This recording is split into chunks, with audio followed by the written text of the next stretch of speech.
I grew up as a kid swimming in Lake Erie. I would go in the morning and come out in the evening. Practically, I was under the water. So I'm very, very water oriented, the element of our origin. I didn't have the ability to actually function as an artist until I was 70 years old. We had a house in the mountains of Pennsylvania, and my wife said, look, you have been wanting to pursue art for all of these years, but you've done a million different things in the entertainment business, in the music business. You were a record producer. That's over. You need to now do art. So let's sell this house and move back to our house in Ohio, and you can get started. So in 2011, I started working as an artist for the first time in my entire life. I was so angry with what I was reading in the New York Times. I just got a razor blade and I started cutting up the headlines that I just didn't want to read. Pretty soon there were a lot of pieces of paper on the floor that looked great. And so I decided I wanted to make collages. So I went upstairs to our scanner, because I didn't have any collage material, and I started making collages on the scanner. That's the first time I used a scanner as a camera. And very shortly after that, I decided that I would like to pick up trash in Manhattan. What I decided when I just started randomly picking up trash was that if I picked up trash in various neighborhoods, the trash that would fall there would be different in one neighborhood from other neighborhoods. And so it was like street archaeology. I was finding stuff that was particular to a particular area.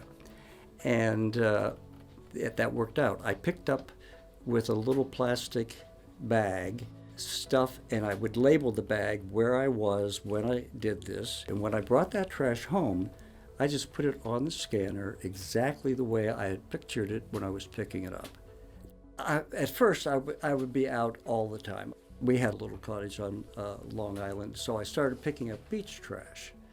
And that changed the whole complexion of the scans that I made, because it was like discovering what is in our water, and that's very concerning to me.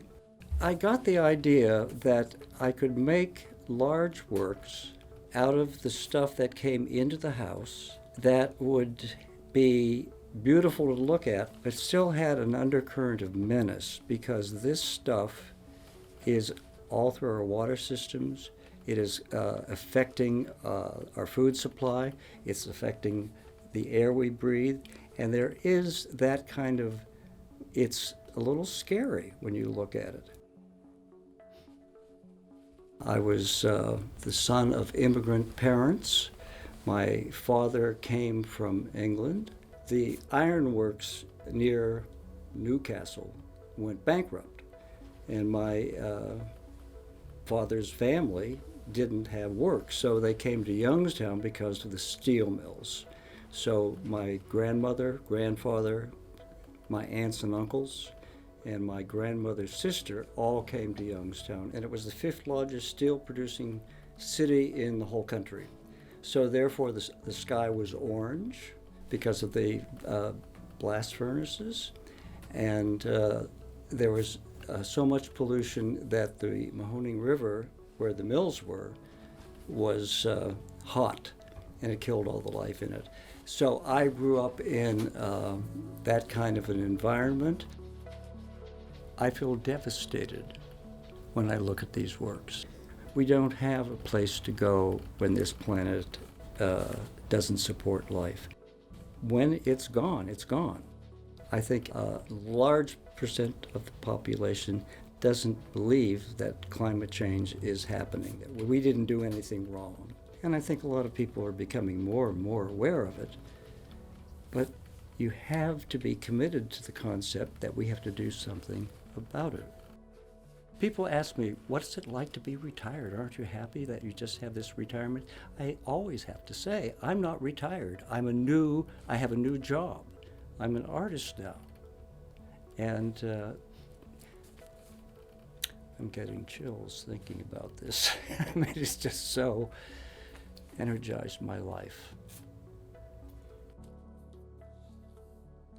I'll use the Andy Warhol statement. Just do the work. Don't pay any attention to what anyone says to you about it or what anybody thinks about it. Just do the work. And every day, he's sort of in the back of my head. He went to Carnegie Tech too. That idea that I can't really make a mistake because I'm doing the work that I want to do, and I'll find it. I'll find how it's going to go.